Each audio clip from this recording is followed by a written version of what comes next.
Evet, size bugün kimsenin söylemediği bir hakikati söyleyeceğim.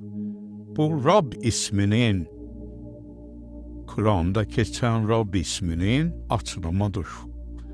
Rab ne demektir? Rab bilinç, beyin, beden açılımı. Yani İzzamçı, Rab, bilinç. Tüm varlıklarda olan eşitme, görme, duyma, duygular yaşama sistemi bilinçtir Ra. Ama beyin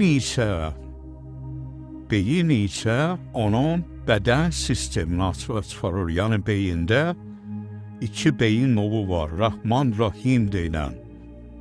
İnsanda, hayvanda da sağ beyin lobu, sol beyin lobu. Bu beyin aslında bükülmüş bir bedenlerdir. Sağ beyin lobu erkek bedenidir, sol beyin lobu kadın bedenidir. Bu beyin açıldığı zaman beden açılır. Yani iki bedenler çift şekilde erkek dişi, erkek kadın bedenleri açılır.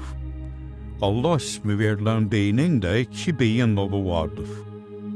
Rahman ve Rahim isimli iki beyin lobu vardır. Hem de bu iki beden açılan beynin açılımı biri cennet hayatını, yani erkek bedeni şeklinde olan cennet hayatını açığa çıkarır. Rahim ise kadın bedeni şeklinde olan cehennem denilen şu an yaşadığınız dünya hayatını ve alemleri açığa çıkarır. Yani Allah ismi verilenin iki bedeni ve iki hayatı açığa çıkarma, gösterme potansiyeli vardır. Rab ismi ise o iki beynin, yani beyin ve beden açılımının bilincidir. Görmesi, eşitmesi, düşünmesi, iradesi falan filan bu Rab ismine bağlıdır. İzzamsının, yani bilincin bu bedenlerle yaşaması, bu bedenlerle görmesi, bu bedenlerle eşitmesi sistemidir. Bunu böyle bilmelisiniz.